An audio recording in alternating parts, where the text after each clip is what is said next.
Olá, como você está? Voltamos hoje com as nossas atividades da disciplina de Genética e Evolução com a nossa aula de número 14. Na aula de hoje nós vamos começar a tratar a parte da evolução. Nós trabalhamos 14 aulas com o conteúdo de genética e pretendemos, pelo nosso planejamento, trabalhar mais 14 aulas com conteúdo de evolução. Na nossa ementa programática, a evolução é bastante ampla, vai de conceitos moleculares de evolução até evolução de grandes grupos dos organismos, grandes grupos de organismos até a evolução humana, finalizando com a evolução humana. Então a gente vai nos dedicar a partir de hoje a entender como é que esses processos de adaptação e a continuação dessa adaptação se deram durante a nossa história natural, a história do nosso surgimento até ao ponto atual. Tudo bem? Hoje vamos começar com uma aula que eu mesmo produzi, que fala sobre o surgimento da vida na Terra.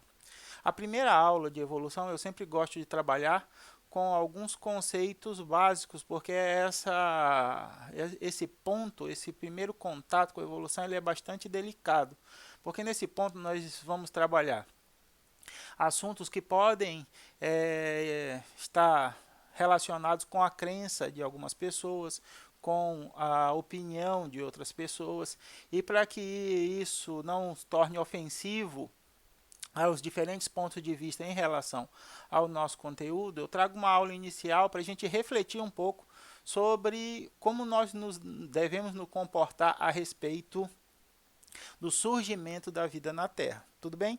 A teoria da evolução vai descrever como é que esse processo de desenvolvimento da vida se inicia. Mas antes de começarmos com a discussão de como esse processo está em andamento de evolução, a gente pode sugerir um ponto atrás de como a vida surgiu na Terra. E para que a gente comece a discutir esse assunto, eu tenho aqui uma das perguntas elementares. Na verdade, de onde viemos, o que somos e para onde vamos. Essas perguntas ficaram muito conhecidas como as perguntas elementares e elas estão associadas à obra do pintor francês Paul Gauguin. Essa é a obra, o quadro que é chamado De Onde Viemos, o que somos e para onde vamos. A partir dessa reflexão do que somos, de onde viemos e para onde vamos, é que nós vamos partir para a nossa empreitada a respeito do conhecimento dos mecanismos de evolução. A partir do entendimento de quem somos, de onde viemos e qual é o nosso destino, nós podemos traçar diferentes linhas de raciocínio para descrever respostas para essas perguntas. Então, várias respostas são possíveis para essa pergunta. E aí a gente tem que refletir como nós vamos levar os aspectos de cada resposta para que nós escolhamos entre elas qual é a que nos melhor responde às nossas indagações particulares. A princípio, eu quero descrever para vocês a diferença de alguns termos que, quando estamos trabalhando com a evolução, são bastante confundidos, tudo bem? A primeira coisa é a diferença entre hipótese, teoria, modelo e leis científicas. É muito comum, durante o estudo da evolução, esses termos serem utilizados de forma inadequada. Muita gente chama teoria de hipótese, muita gente chama a hipótese de modelo, e muita gente dizer que existe, que é uma lei científica uma coisa que não passa de uma teoria. Então, como é que a gente vai discernir? Vai colocar cada coisa no seu quadrado, a princípio. Vamos deixar cada macaco no seu galho para que a partir daí a gente consiga dizer, apesar de determinado autor chamar isso aqui de teoria, isso não passa de um modelo. Apesar de o determinado autor ou determinada reportagem chamar isso aqui de lei, ela não passa de uma teoria. Isso daqui não é uma hipótese, isso é aqui uma teoria, isso aqui não é uma teoria, isso é uma hipótese. Então a gente vai primeiro, a princípio de tudo, nos organizar a respeito disso. Tudo bem? E o que é uma hipótese? A gente vai ter várias definições para hipótese, mas elas todas vão ter alguns aspectos em comum. Por exemplo, Gil, em 2002, diz: a hipótese é a tentativa de oferecer uma solução possível mediante uma proposição, ou seja, uma expressão verbal suscetível a ser declarada verdadeira ou falsa. Lakatos e Marconi, em 95, descrevem as hipóteses, respostas possíveis e provisórias em relação às questões de pesquisa, tornando-se também instrumentos importantes como guias para a tarefa de investigação. Então, o que isso quer dizer, Hudson? Eles falam muito difícil, eu não consigo discernir o que é uma hipótese. A hipótese é uma proposição, é uma ideia que pode, a partir da experimentação, ser considerada verdadeira ou ser considerada falsa. Hudson, me dá um exemplo aí. Por exemplo, como surgiu o Covid-19? Essa é a questão. Vamos propor hipóteses para esse surgimento. O Covid-19 surgiu a partir da manipulação genética de um vírus pelos chineses com a finalidade de causar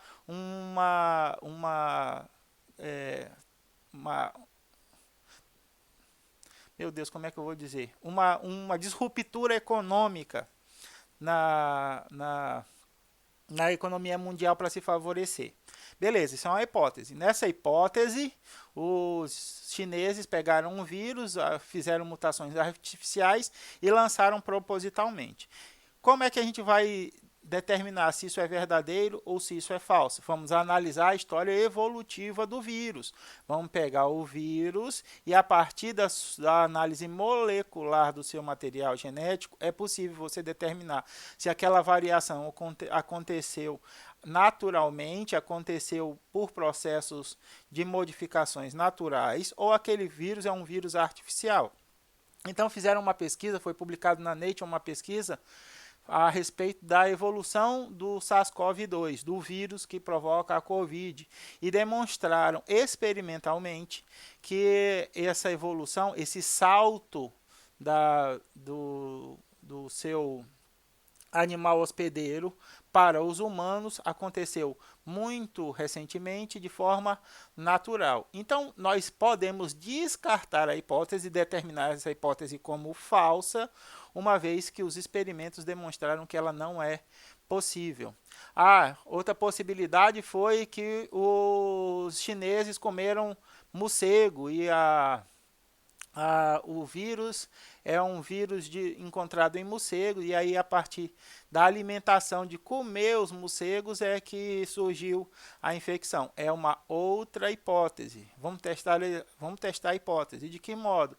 Vamos ver se o vírus sobrevive dentro de uma carne em cocção, porque ninguém come morcego cru, a não ser o Ozzy Osbourne. Você já tem... deixa pra lá. Mas procura aí, Ozzy Osbourne come morcego em show. Uma vez ele estava fazendo um show e ele era um roqueiro muito extravagante, e aí jogaram um morcego para ele, um cadáver de um morcego morto no palco. Ele achou que aquele morcego fosse de borracha, então ele colocou na boca e arrancou a cabeça. E aí quando espirrou o sangue, a galera toda vibrou, e ele foi da galera sem perceber que na verdade tinha mordido o cadáver de um morcego. Então, além do Ozzy Osbourne, ninguém vai comer morcego cru. Então vamos fazer o experimento, pegar o morcego, passar por processo de cocção e ver se o vírus sobrevive ao processo de cocção. Aí, a partir desse experimento, verificou se não, o vírus morre durante o processo de cocção. Então não é possível, mesmo o morcego ter sido infectado, ter transmitido o vírus para uma pessoa. Então, essa é outra hipótese que pode ser descartada. Ruth, qual é a hipótese verdadeira, então? Ainda não temos uma determinação perfeita. O que se sabe é que os primeiros focos aconteceram numa feira de animais silvestres, esses animais eram mantidos vivos, e aí esses primeiros indivíduos, não se sabe se tiveram contato com o animal infectado, não se sabe se foi por fezes desses animais, por saliva, por mordida. Sabe-se que, a partir do contato com esses animais, houve o surgimento do primeiro indivíduo infectado na feira. Esses indivíduos infectados transmitiram o vírus para outras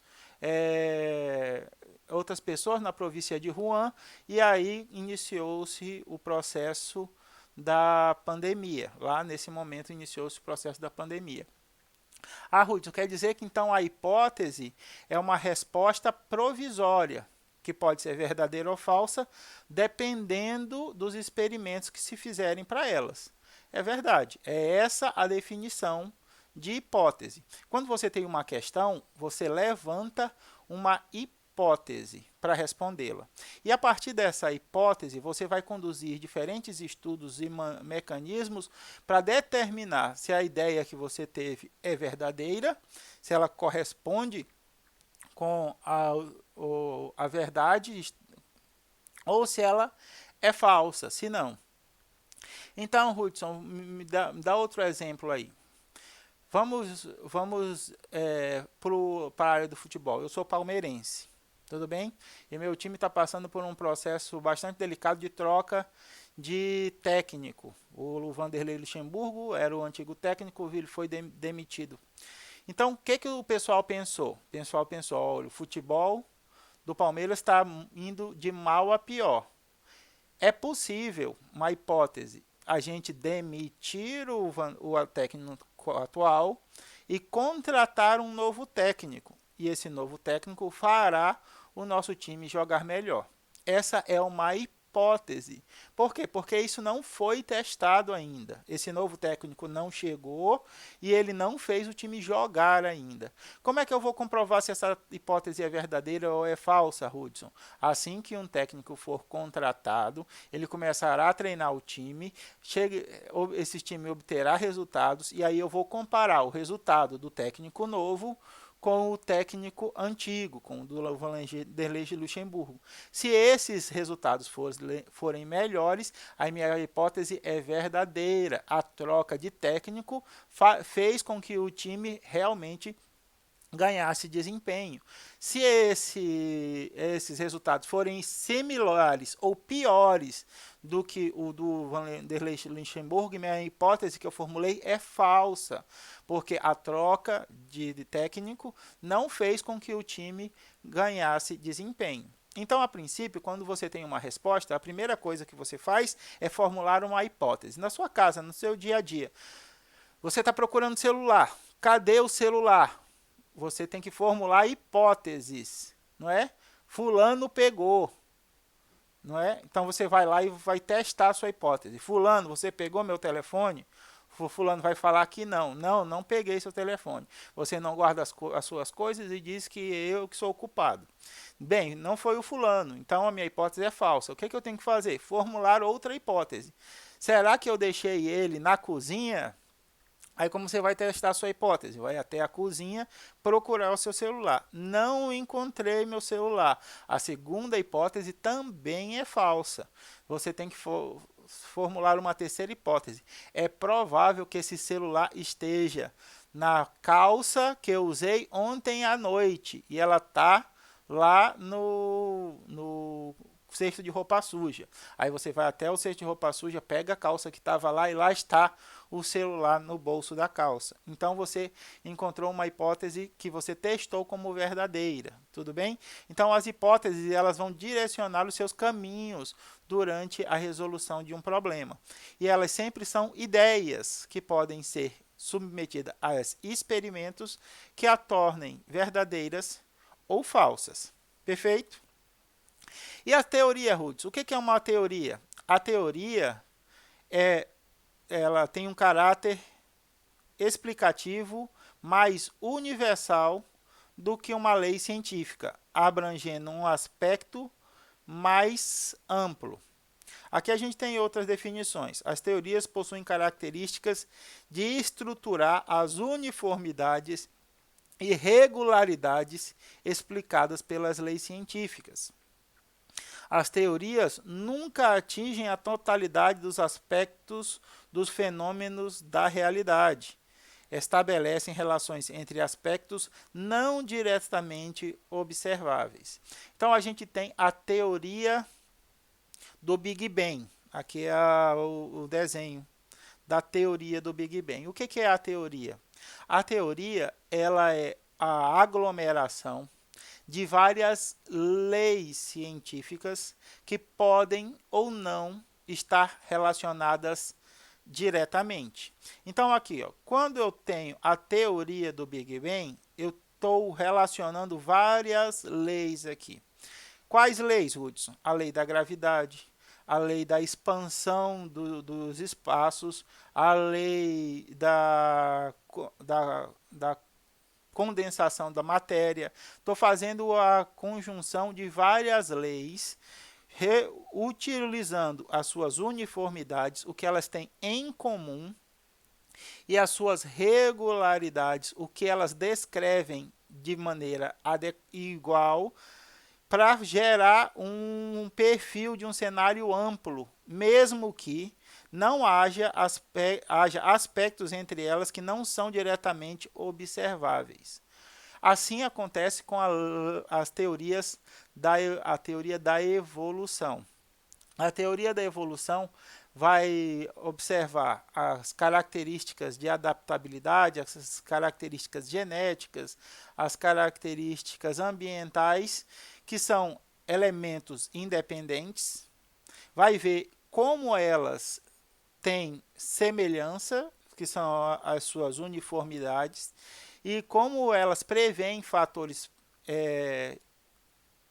de maneira igual, que são as suas regularidades, e gerar uma hipótese, uma teoria, perdão. A hipótese a gente já falou. A teoria a respeito da evolução. Isso quer dizer que Hudson, a teoria são ideias que ainda demandam comprovação científica. Não é uma definição adequada para a teoria. A maioria das teorias tem comprovação científica, porque elas estão baseadas em leis científicas. E a gente vai já ver o que é uma lei científica. Tudo bem? As teorias todas estão baseadas em leis científicas, então todas elas têm fundamentos científicos, todas elas estão amparadas em bases científicas. O que acontece? Acontece que elas não atingem a totalidade dos aspectos ou fenômenos da realidade. Por que eles não atingem? Porque existem lacunas no conhecimento. Tudo bem? E essas lacunas no conhecimento não permitem que essa teoria veja um aspecto perfeitamente, completamente, 100% em todos os ângulos. Por exemplo, a teoria do Big Bang. A teoria do Big Bang, ela explica como é que o universo surgiu a partir de um ponto de pressão e massa infinitos e a sua expansão gerando o universo. Tudo bem? Esse é o ponto que a teoria do Big Bang relata. O que a teoria do Big Bang não relata? O que gerou esse ponto? A teoria do Big Bang não consegue ver o processo integral. Ela só consegue ver parte do processo. Por quê? Porque a gente não consegue abarcar ou agrupar todas as informações necessárias para a explicação desse fenômeno. Tudo bem? A mesma coisa com a teoria da evolução. A teoria da evolução ela já está comprovada. A gente, quando estuda taxonomia, zoologia 1, zoologia 2, zoologia 3, zoologia 4, não sei se vocês tiveram tudo isso de zoologia, mas zoologia 4 a gente vai vendo como surge, em que espécie surge o primeiro animal com o sistema nervoso rudimentar. Depois esse sistema nervoso rudimentar evolui em um segundo animal, mostrando como é que aquele indivíduo é, modificou, ele melhorou as características do seu antepassado, do indivíduo anterior. A gente consegue visualizar na anatomia como é que os ossos, a anatomia comparada, permite a verificação de como os ossos nos humanos e tem seus correspondentes em primatas, que tem seus correspondentes em répteis, que tem seus correspondentes em aves e assim por diante. A gente vê que esse mecanismo ele vem se encaixando. Essas são as bases científicas da teoria da evolução. Mas a gente ainda tem várias lacunas que não conseguimos ver perfeitamente o processo como um todo, porque muitos desses animais só são encontrados em estados fósseis. Alguns deles a gente perde alguns degraus nessa escada de evolução. Então a gente tem um fóssil de um determinado animal, aí falta 2 animais, a gente encontra um terceiro. A gente fala, olha, provavelmente esse fóssil aqui, ele decorreu desse indivíduo aqui. Mas aqui no meio ainda tem uma lacuna de 2 animais que a gente ainda não encontrou registros fósseis para que a gente consiga perfeitamente desenhar a linha evolutiva de um determinado aspecto. Então, quando a gente está falando de teoria, a gente tá vendo um quadro amplo que encaixa dentro desse quadro várias leis que podem estar diretamente relacionadas ou não ter relações diretas. E a partir das similaridades dessas leis, nós construímos um quadro que explique um determinado fenômeno. Sempre lembrando que esse quadro não está completo, ele não está perfeito, ele não é atingir, nós não conseguimos atingir a sua totalidade, só apenas alguns aspectos desse quadro. Tudo bem? Hudson, então fala aí outra. E a teoria da evolução. Nós temos várias teorias econômicas, tudo bem? Teorias econômicas relacionadas a crescimento de mercado, regulação de preço, organização social a elas relacionadas. Por que elas são teorias? Porque elas tendem a tentar explicar o mecanismo ou a forma de desenvolvimento econômico e social de uma determinada população a partir de leis econômicas já estabelecidas. No entanto, ela não abrange toda a complexidade da sociedade, ela só vai abranger os aspectos econômicos dessa sociedade. Então, nós temos teorias para várias aplicações das nossas vidas, todas elas embasadas em leis científicas, em leis já observadas e experimentalmente comprovadas. A partir desses aspectos, nós conseguimos supor, a partir das leis, dos dados gerados pelas leis, um quadro que não é integral, mas que explica um determinado fenômeno da nossa natureza ou da nossa sociedade.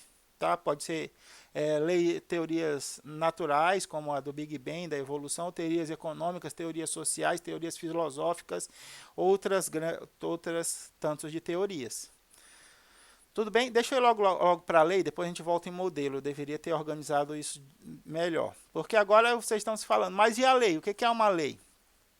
A lei é uma relação entre fenômenos, uma sequência de acontecimentos, um mecanismo natural que se manifesta sempre da mesma forma em inúmeros estudos independentes, com grande previsão e sem exceções. É o objetivo máximo, a realização suprema da ciência. A lei é perfeitamente. Há uma situação tão precisa que você consegue prever situações antes mesmo de elas acontecerem. Hudson, qual é uma lei que você pode exemplificar? Principalmente agora, a lei da gravidade. Tá? Então, todos nós sabemos que corpos sólidos exercem uma força de atração entre si. Essa força de atração entre si é chamada de lei da gravidade. Tá? Dois pontos materiais se atraem com forças cuja intensidade são proporcionais às suas massas. Quanto maior a massa, maior a gravidade. E inversamente proporcionais ao dobro da distância que as separa. Então, quanto maior a distância, menor a força da gravidade. Tudo bem? Isaac Newton propôs a lei da gravidade. Tá? Então, quando ele propôs a lei da gravidade, ele percebeu que tudo à sua volta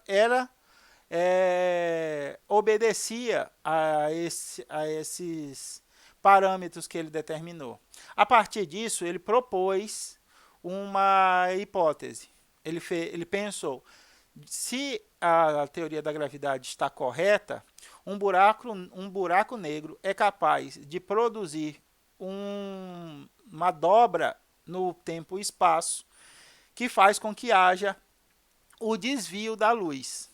Isso era uma hipótese que ele formulou. Ele não tinha como experimentar isso, até que agora, no final de 2019, começo de 2018, foi capaz de ser fotografado o primeiro buraco negro, a partir das observações que Newton tinha feito ainda na sua época. Por quê? Porque ele sabia que a lei da gravidade exerceria essa função, esse papel, melhor dizendo. Então, mesmo depois de sua morte, centenas de anos depois de sua morte, foi possível mostrar que ele estava certo, porque ele estava baseado nas suas leis, na sua lei da gravidade. E a gente viu que aqui, que são mecanismos naturais que se manifestam sempre da mesma forma em inúmeros estudos independentes, com grande precisão e sem exceções. As leis naturais é diferente do português. Português, para toda lei tem uma exceção, para toda regra tem uma exceção, não é verdade? Então, quando a gente está aprendendo português, você tem muita dificuldade porque todas as letras, todas as palavras se escrevem com U, com exceção de tal, tal e tal. Mas por que essas? Não, porque essas são exceções, porque derivam de outra língua e a origem da palavra é diferente. As leis naturais não têm exceções. Se você encontra uma exceção para a lei natural, você desconstitui a lei. Tudo bem? Existe um ditado que diz que eu posso dizer que todos os gatos são brancos, até encontrar um gato preto. Enquanto eu não encontrar o gato preto, é uma lei. Todos os gatos são brancos. A partir do momento em que eu encontrar o primeiro gato preto, a lei que todos os gatos são brancos vai cair por terra e ela deixa de ser lei e passa a não reger mais aquele grupo de fenômenos que foi observado. Tudo bem? Então, as teorias estão baseadas nas leis, e as leis são comprovadas cientificamente e têm grande precisão e não têm exceções.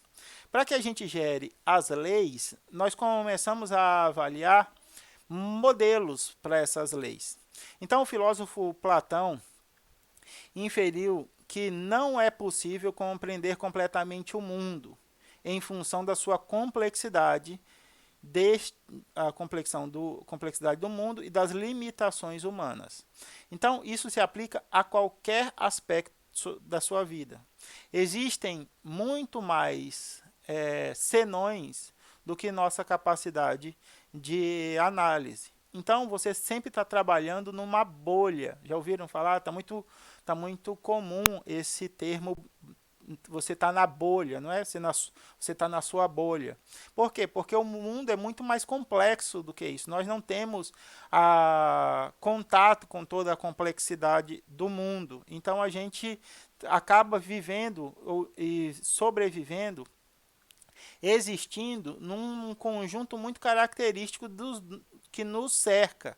Essa é nosso chamado nossa bolha. Essa nossa bolha é o nosso modelo de mundo.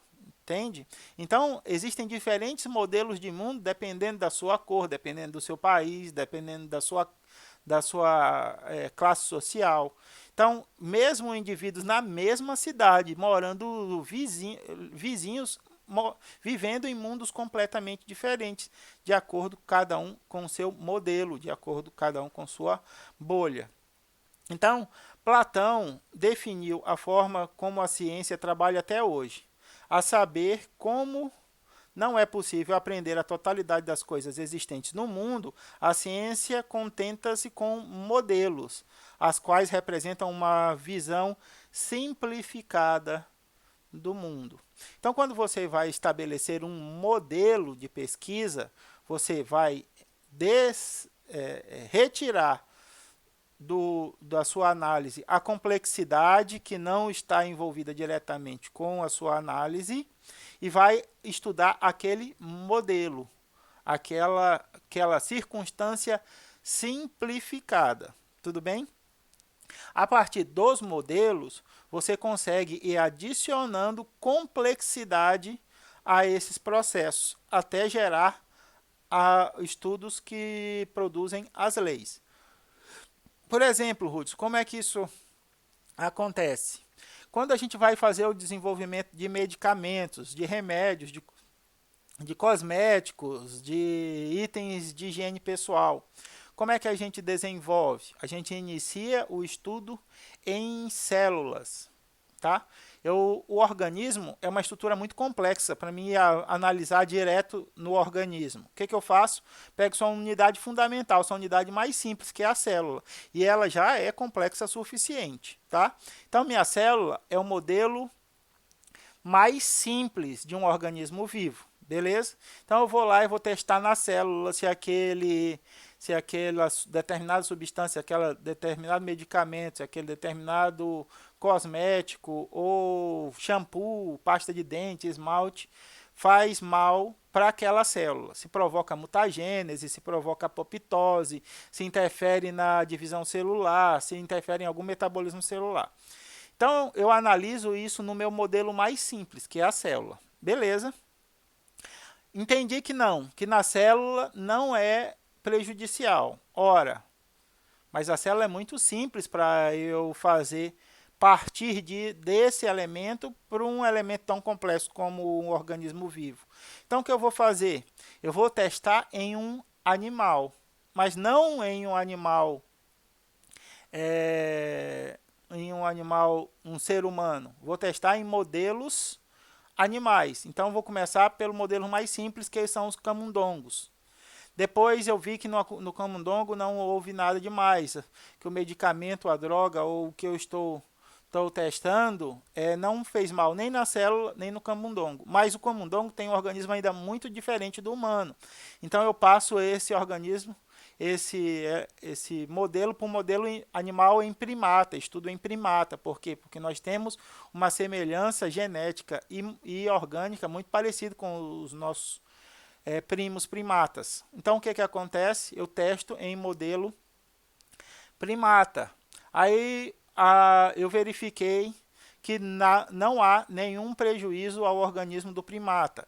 A partir daí, eu vou para testes em humanos, que é a fase 3 de estudos.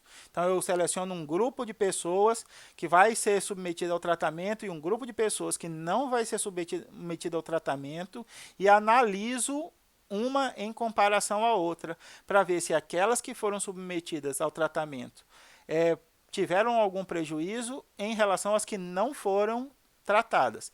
Não, é absolutamente seguro para uso em humanos. A partir daí, esse medicamento, esse cosmético, ele vai ser comercializado. Tudo bem?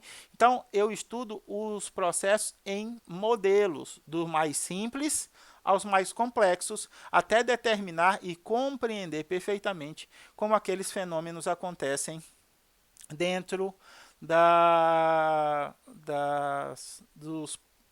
natureza. Então, quando a gente estava falando, lembra que eu estava falando na aula passada, de mecanismo de correção, que alguns dos mecanismos a gente não entende perfeitamente como é que acontece em eucariotos, e os conhecimentos que a gente tem estão baseados no estudo dos procariotos. Então, os procariotos foram o modelo de estudos. A partir dali, eu adiciono aquelas informações geradas no modelo mais simples em um modelo mais complexo, até eu ter a formação de uma lei, a formação de da explicação completa daquele fenômeno.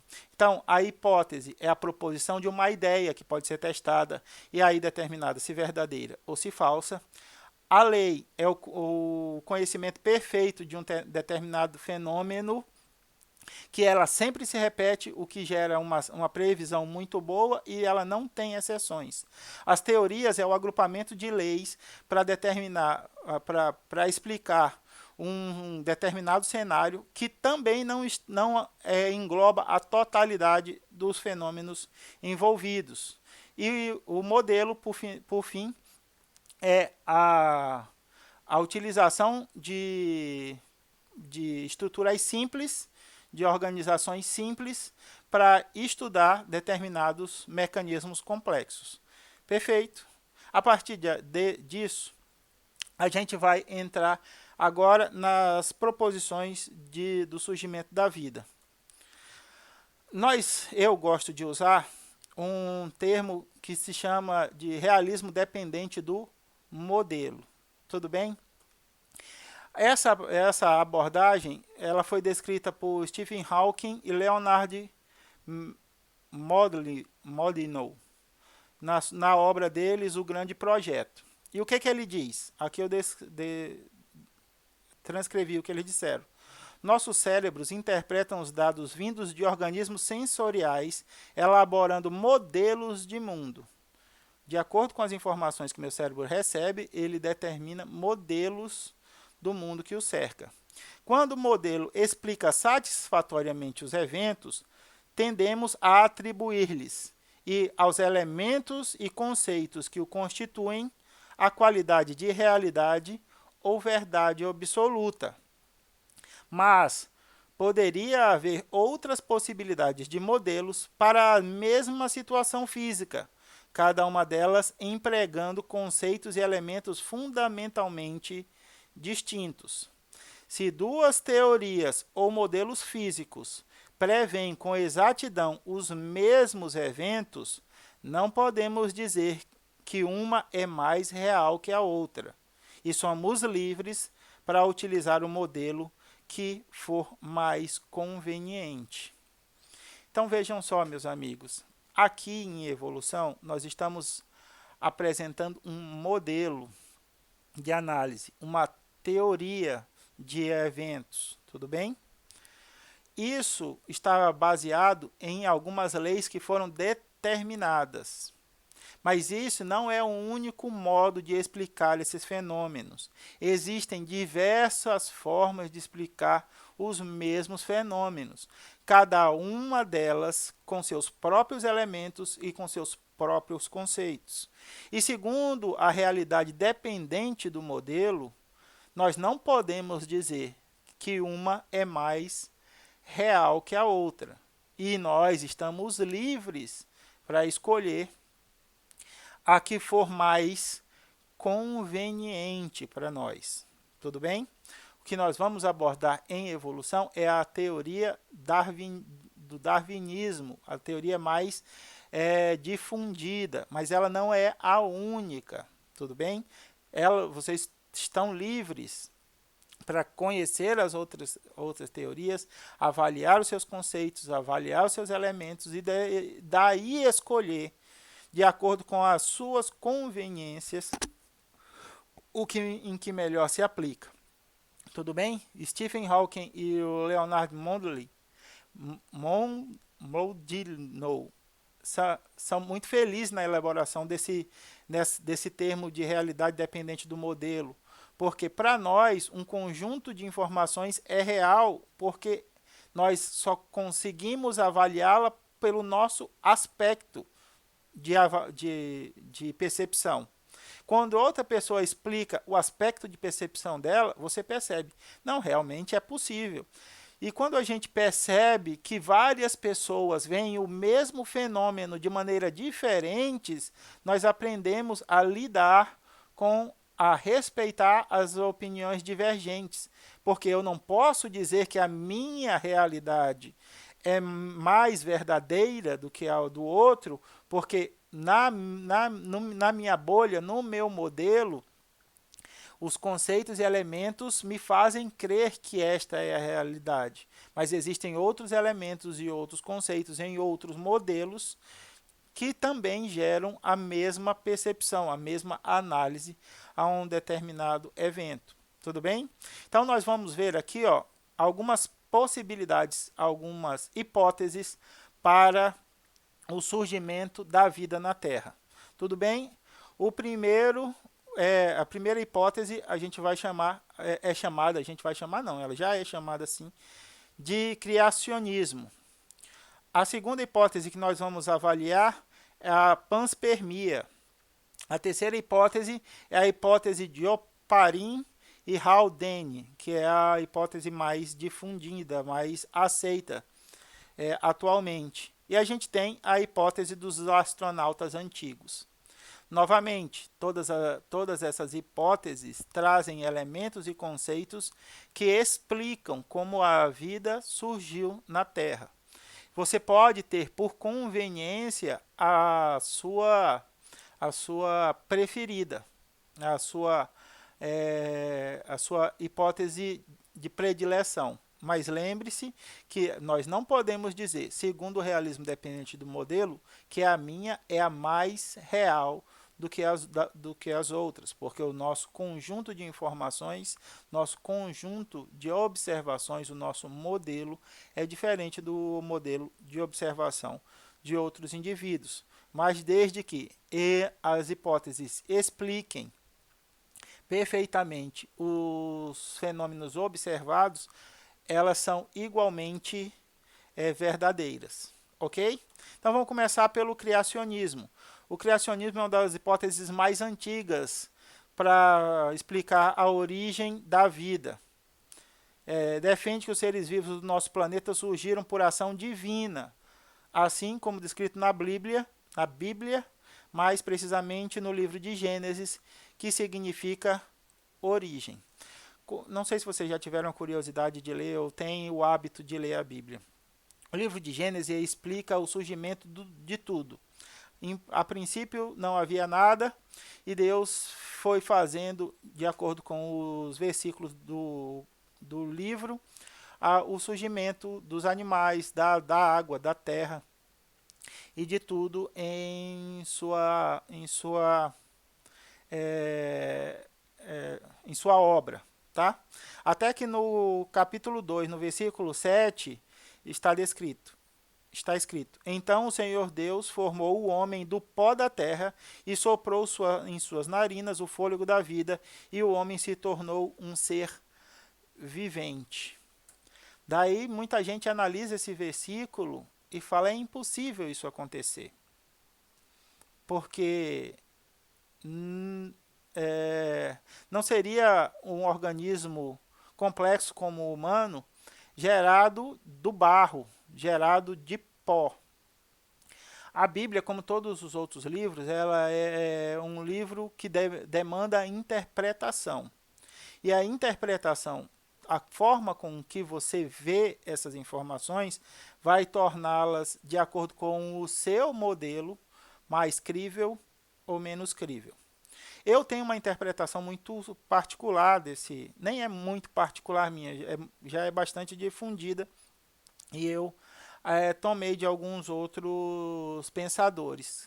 Compartilho essa visão com outros pensadores. Imaginem só você tentando explicar uma situação complexa a um indivíduo de pouca instrução. Como é que você faz para fazer isso? Você simplifica, não é isso? Você traz exemplos simples para esse processo. Mas dentro desse exemplo simples está contida a verdade, desde que haja a capacidade desse indivíduo de interpretar essas informações como verdadeiras. Vou dar um exemplo para vocês. Minha filha mais nova chama Juliana. E uma vez ela me perguntou como é que ela nasceu, como é que ela foi criada. Aí eu falei, como assim, meu? O que que você quer saber? Ela falou, como é que eu surgi? Falei, eu tenho uma sementinha e eu coloquei essa sementinha na barriga da sua mãe. Sua mãe tem outra sementinha. Quando essas sementinhas se uniram, elas cresceram e formaram a flor que é você. Aí ela se deu satisfeita, isso com 3 anos, 4 anos e saiu. Com 5 anos ela volta da escola braba, falando que eu tinha enganado. 5 não, 7. Quando ela tinha 7 anos, ela volta da escola braba comigo. Fala, você me enganou. Falei, eu lhe enganei? Ela falou, você falou que tinha colocado uma sementinha pelo umbigo da mamãe e que a mamãe tinha outra sementinha e que elas se fundiram, se juntaram e formaram a flor que sou eu. Eu falei, eu nunca falei para você que foi pelo umbigo. Eu falei que eu tinha colocado uma sementinha na barriga da sua mãe. Você que supôs que fosse pelo umbigo. Agora que ela teve a aula de sistema reprodutor masculino e sistema reprodutor feminino, ela percebeu que não foi pela barriga. E aí ela veio braba comigo. A mesma coisa acontece quando a gente está avaliando esse texto. Então o Senhor formou o homem do pó da terra e soprou em suas narinas o fôlego da vida, e o homem se tornou ser vivente. Hoje, Carl Sagan é outro físico que é bastante renomado. Ele tem uma expressão que diz que nós somos formados pelo pó das estrelas. Ele quer dizer o quê? Ele quer dizer que nossos constituintes químicos são provenientes das estrelas. O carbono, o hidrogênio, o nitrogênio, eles são formados no núcleo das estrelas e quando essas estrelas explodem, eles são espalhados pelo universo e aí são unidos em suas moléculas orgânicas e as moléculas orgânicas vão constituir o nosso corpo, o nosso organismo. Tudo bem? Aqui a gente tem a mesma analogia. Então o Senhor formou o homem do pó da terra. Que pó da terra é esse? Poderia esse pó da terra não ser o barro, e sim os átomos de carbono, de hidrogênio, de nitrogênio, que estão contidos na terra? É uma interpretação possível, é uma hipótese para essa análise, não é? E soprou em suas narinas o fôlego da vida. Meus amigos, a biologia molecular permite hoje que eu consiga construir uma proteína, eu consiga construir um material genético, eu consigo construir uma bicamada lipídica, eu posso unir todos esses elementos, mas ainda não se sabe como se dá origem à vida. Então, como a vida surge a partir da união de moléculas orgânicas, ainda não é entendido, a gente não sabe. Quando a gente descobrir, a gente pode interpretar isso como um sopro de vida. A gente não diz que a vida é um fôlego, um sopro.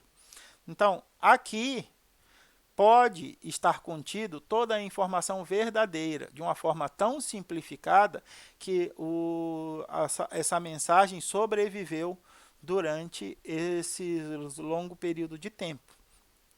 Então, o criacionismo ele traz conteúdos e elementos que explicam o surgimento da vida. Ah, Ruth, mas tem outras análises que têm que serem feitas, levando em consideração outras coisas. Muita gente acha que a ciência nasceu para ser inimiga da religião. Isso não é verdade. Ciência e religião só tem esse atrito porque ele foi artificialmente criado. Tudo bem? Esse atrito entre a, a, a fé e o lógico só existiu por causa da influência do poder que a igreja teve na Idade Média. E aí os cientistas foram perseguidos porque tudo deveria ser voltado à resposta a Deus para dar mais poderes políticos à igreja. E essa relação de atrito foi criada artificialmente. Eu espero que com o desenvolvimento da humanidade a gente consiga perceber que ciência e fé são partes de um todo comum. Tem uma frase que eu acho muito interessante, que eu não sei de quem é. Vou procurar aqui para saber para vocês. Tem uma frase que diz: pouca ciência afasta de Deus. Louis Pasteur, quem, quem, é, quem cunhou essa frase: pouca ciência, um pouco de ciência nos afasta de Deus, muita nos aproxima dele. Por quê? Porque quanto mais você estuda um aspecto, mais você percebe que na natureza todos os elementos se concatenam, todos os elementos se encontram de uma maneira tão complexamente perfeita que é muito difícil acreditar que esse processo tenha acontecido espontaneamente. É claro que existem uma série de outras teorias que explicam como esse fenômeno acontece espontaneamente por teorias de evolução, de adaptação e uma série de fenômenos, mas o criacionismo também explica com seus próprios elementos e com seus próprios conceitos como esse fenômeno ocorre e, portanto, é uma hipótese válida, viável para o surgimento da vida na Terra, não devendo ser ridicularizada e muito menos menosprezada. Deve ser sim entendida e aceita como todas as hipóteses. A forma de análise pode ser diferente para em cada pessoa, mas você não pode descartar aquela hipótese como uma hipótese verdadeira porque o seu modelo é diferente. Tudo bem? Então, quando a gente acha que a formação da vida pode ter sido através da criação, existem elementos e conceitos que confirmam, que reforçam essa possibilidade, essa hipótese. Tudo bem? E você está livre de acordo com a sua, como é que é a palavra? A sua conveniência para determinar se é um modelo bom, se é uma hipótese boa ou não para você, tá? Uma, uma, uma derivação do criacionismo e mais recentemente formada é o que a gente alguns pensadores chamam de intelligent design, que é o design inteligente. O design inteligente não é o criacionismo, não é que Deus criou. O que os design inteligentes sugerem? Ela é uma teoria que busca determinar, através da aplicação de métodos científicos, se um objeto natural foi planejado. De que forma? Medindo os níveis de informações complexas e específicas, características de cada um dos objetos investigados. Quando você pergunta a um indivíduo que é adepto ao intelligent design se ele é criacionista, ele vai dizer que não, porque os criacionistas entendem, a maioria deles, que o homem foi criado da maneira que nós existimos atualmente, tá? Apesar disso não está descrito lá na passagem, no versículo que a gente leu. Ah, professor, mas está escrito lá que foi criado a sua imagem e semelhança. Quem é que conhece a imagem e semelhança de uma divindade? Quem conhece a imagem de uma divindade para saber como é que é, para a gente comparar. Então, né, tem algumas interpretações que levam a informação ser mais crível ou menos crível. Aqui a gente tem no Intelligent Design, eles estudam como é que os elementos se apresentam e fazem uma engenharia reversa até chegar ao nível mais elementar, para ver se aquilo é possível ter sido criado naturalmente ou não. Aquilo foi criado, foi projetado, foi planejado. Tá? Então aqui a gente tem, por exemplo, a molécula de DNA. A molécula de DNA apesar de ser quimicamente simples, ela é absurdamente complexa. A forma de manutenção, de replicação. E aí quando a gente pega a molécula de DNA e fala qual é a parte mais simples da molécula de DNA, a gente é o RNA, e a unidade mais simples do RNA é o nucleotídeo. E dentro dos nucleotídeos tem as estruturas simples até determinar se aquela estrutura simples foi naturalmente criada ou se ela contém ali em sua essência algum nível de planejamento. Isso depende desse CSI, que é informações complexas específicas de cada indivíduo, de cada substância ou de cada sistema a ser analisado. Então, o pessoal da Intelligence Design, os teóricos da Intelligence Design, dizem que existe uma influência de como o processo de surgimento da vida aconteceu na Terra. Uma das bases para essa teoria é que, matematicamente, a Terra é muito jovem para suportar um organismo tão complexo como o nosso.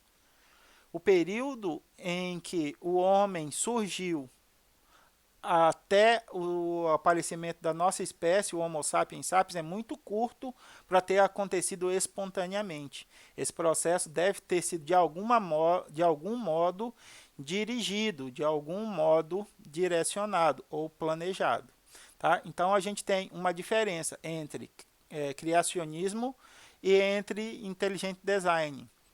No criacionismo, algumas pessoas entendem que o homem foi criado assim como nós nos encontramos hoje, e o Intelligent Design acredita que a evolução, o aprimoramento orgânico e fisiológico do homem foi dirigido, foi direcionado pelo curto espaço de tempo, desde os nossos ancestrais mais primitivos até hoje. Tá? Também baseado nesse tempo curto de vida da Terra, nós temos a hipótese da panspermia. É uma hipótese que afirma que a vida não surgiu no nosso planeta, mas fora dele.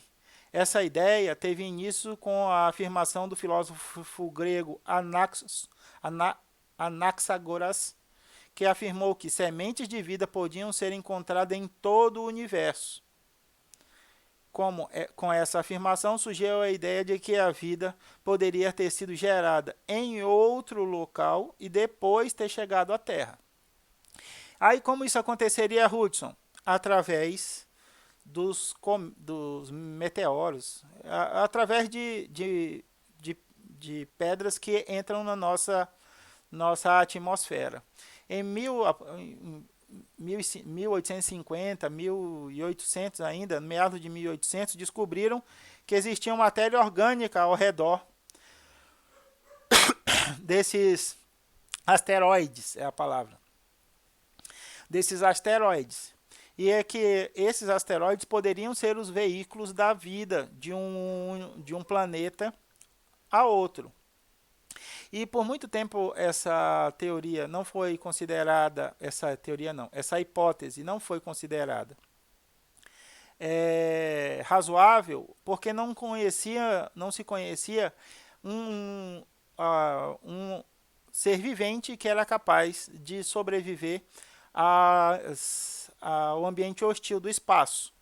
Mais recentemente, nós identificamos um animal que é capaz de fazer isso. Não é um organismo unicelular. É um animal que é capaz de fazer isso. Ele é chamado de tartígrado. tartígrado ele pode viver no vácuo, nas temperaturas extremas do menos 200 graus, sem oxigênio. Já foi provado que ele pode sobreviver à reentrada na Terra.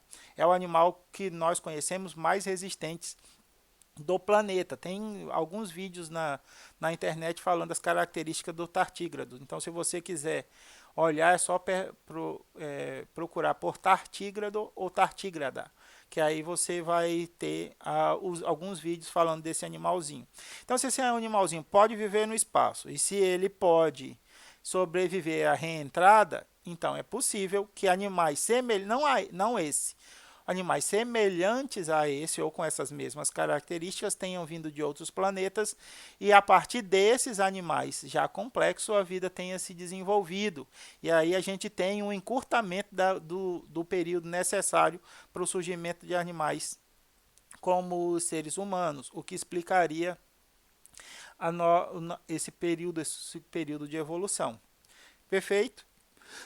A teoria mais conhecida e mais cientificamente aceita tá vendo como é bom a gente ter feito a separação de teoria e hipótese, teoria hipótese, teoria hipótese? Por que é uma hipótese? Porque ela pode ser experimentalmente determinada como verdadeira ou como falsa, tá? Na teoria ela está baseada em várias leis da ciência. Então, o professor traz os conceitos e fica aplicando os conceitos de forma equivocada, não é? Então, me perdoem novamente. A hipótese mais comum é a hipótese de Oparin e Haldane. O que ele fala? É mais aceita atualmente. Esses dois pesquisadores, de maneira independente, propuseram que a Terra primitiva preservava uma atmosfera diferente no passado e que a ação dos diferentes fatores concluiu na formação de moléculas simples, as quais deram origem à vida. Então, esses pesquisadores, de forma separada, pensaram o seguinte: antigamente, a Terra primitiva tinha o superaquecimento, então tinha a formação de ácido sulfúrico, chuvas de ácido sulfúrico. Tinha muita radiação ultravioleta porque a atmosfera ainda não tinha sido completamente formada. Esse caldo, essa sopa primordial, gerou a formação das primeiras moléculas orgânicas a partir do ambiente, da panela de pressão, que era a Terra em processo de resfriamento. Essa teoria ganhou Meu Deus... Eu estou quase apagando esse vídeo, não vou apagar porque já está com mais de 1 hora. Essa hipótese ganhou mais robustez quando os pesquisadores Miller e o Rey, em 53, fizeram um experimento em laboratório tentando reproduzir as mesmas condições da superfície terrestre na Terra primitiva e conseguiram a formulação de moléculas orgânicas simples a partir dos dados que eles esperavam que existisse as características que eles esperavam que existissem na Terra primitiva. O que acontece? Acontece que a gente percebeu hoje que a atmosfera da Terra em resfriamento era diferente do que era esperado por Oparin e Haldane. Tá? Mas mesmo assim, em condições mais amenas, foram refeitos os experimentos de Miller e Urey e foi visto que sim, existe a formação de moléculas orgânicas simples. Então, os primeiros aminoácidos, as primeiras moléculas de ácidos nucleicos podem ser formados a partir das condições que reproduziam a atmosfera da Terra em resfriamento. A partir da formação dessas moléculas orgânicas mais simples, houve então a aglomeração dessas moléculas orgânicas e aí surgiu-se a célula primordial, a célula inicial, o indivíduo ou o primeiro organismo vivo simples. Tá? Como é que a união de proteínas, ácidos nucleicos e lipídios gera vida? Isso, novamente, nós não sabemos como acontece, tudo bem?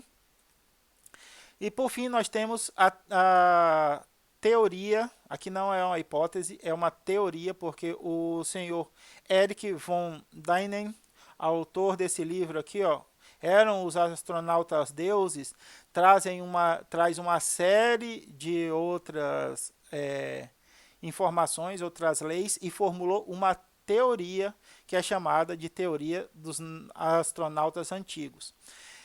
Ele afirma que houve uma intervenção de alienígenas na nossa existência e que todo o nosso conhecimento e cultura se devem às contribuições extraterrestres. Existem grupos de pessoas que acreditam que a vida na Terra é uma forma de experimento de alguns extraterrestres. O objetivo desses experimentos nos escapa. O que eles pretendem com esses experimentos nos escapa. Alguns acham que é para conseguir recursos naturais, outros que é só para disseminar a vida no universo, outros que é para estudar estudos sociológicos. Existem várias explicações de por que os extraterrestres estão fazendo esses experimentos que somos nós, cultivando seres humanos em um planeta. E eles continuam contribuindo para o nosso desenvolvimento. Tá?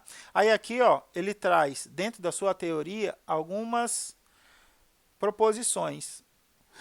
Por exemplo, as lacunas arqueológicas e históricas. Uma da proposição que é bastante utilizada entre outras hipóteses. O Homo sapiens atingiu em 300 mil anos um nível evolutivo que não se pode comparar a nenhum outro organismo, nem mesmo aqueles que já existem há milhões de anos antes.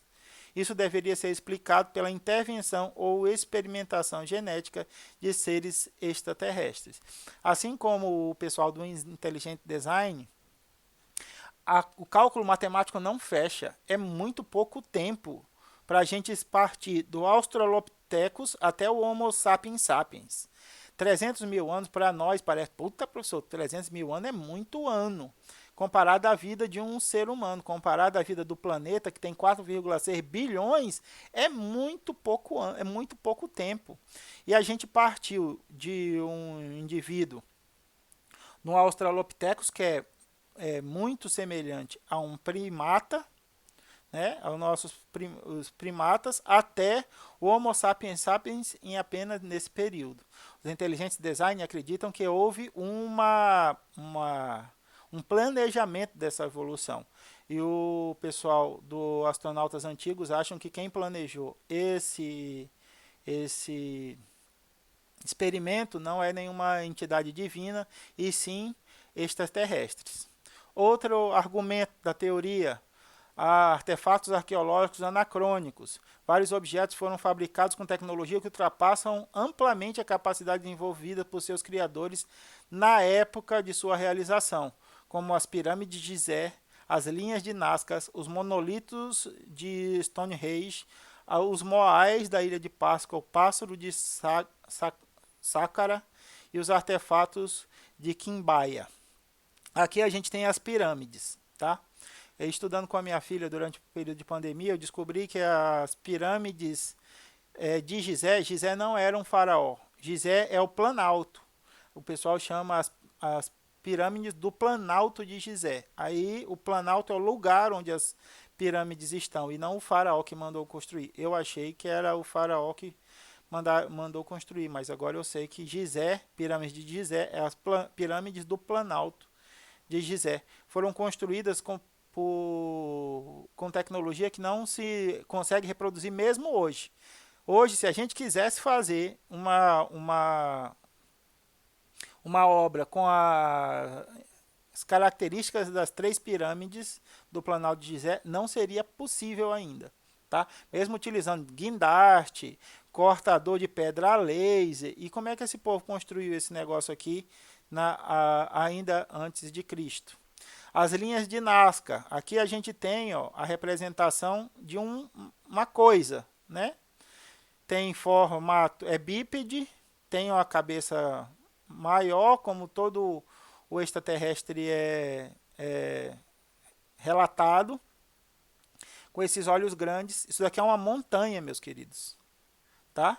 Como é que esses indivíduos tiveram essa capacidade de construir na montanha se eles não tivessem como se orientar, como ponto de GPS, como é que eles fariam para construir a partir disso? Será que eles formariam uma fila humana para a partir da fila fazer o extrato? E quem tinha essa visão de cima para saber se essa figura não estava torta, se ela estava precisa ou não? Não é? Mais um argumento para artefatos arqueológicos anacrônicos. Outro são os monolitos de Stonehenge. Essas pedras são encontradas a 200 quilômetros desse local aqui, ó. Como é que esse pessoal construiu, transportou essas pedras? Ah, professor, eles colocavam sobre rolas de madeira e eles iam rodando esse negócio por 200 quilômetros. Beleza. Chegaram lá, 200 quilômetros depois de várias gerações de pessoas fazendo esse trabalho, chegaram lá. E depois, para colocar uma em cima da outra? Ah, professor, aí, né? Como é que foi? Como é que essas pedras têm essa estrutura plana aqui, ó? Se eles não tinham ferramentas para isso? Como é que por que isso daqui tem precisão de corte a laser, se a gente não tinha corte a laser na época, não é? Então é uma série de perguntas que não podem ser respondidas. A gente tem aqui, ó, isso aqui que é mais interessante. Esse aqui os moais da Ilha de Páscoa, que também tem cortes com precisão a laser aqui. Quando foram analisar a estrutura, perceberam que essas pedras só poderiam ser cortadas dessa maneira se você tivesse uma ferramenta de corte a laser. E tá aí os moais com sua datação bastante antes das primeiras ferramentas modernas, tá? Aqui o pássaro de Sakura, é essa figurinha aqui. Essa figurinha foi encontrada dentro de um sarcófago de um indivíduo chamado de Sakura. Aí um dia um indivíduo catalogando os objetos num processo olhou por esse pássaro e falou: meu Deus do céu, esse pássaro parece muito um avião. E aí foram analisar as medidas de aerodinâmica do pássaro. E perceberam, cara, esse pássaro ele é aerodinamicamente preciso. Se a gente fizer um modelo, é capaz de a gente fazer esses pássaros voar. Aí alguns pesquisadores ingleses, eu acho, fizeram um modelo em escala desse pássaro e o modelo voou. Como é que a gente tinha esse conhecimento da aerodinâmica, curvatura da asa, angulação da asa, angulação do bico, para gerar um planador, né? Ele voou semelhantemente a um planador. E a mesma coisa acontece com os artefatos de Quimbaya. Quimbaya é uma região da Colômbia. Aqui a gente tem esses artefatos em ouro, que parecem aviões. Muita gente falou, ah não, isso daqui é representação de peixes, é representação de aves, não tem nada a ver com aviões. Novamente foram estudar a aerodinâmica desses modelos e perceberam que cada um desses modelos é aerodinamicamente preciso. Fizeram modelos em escala do avião com hélice e do avião a jato e fizeram ele voar com controle remoto a partir dos dados aerodinâmicos desses pequenos modelinhos aqui. Então os modelinhos são aviões, tá?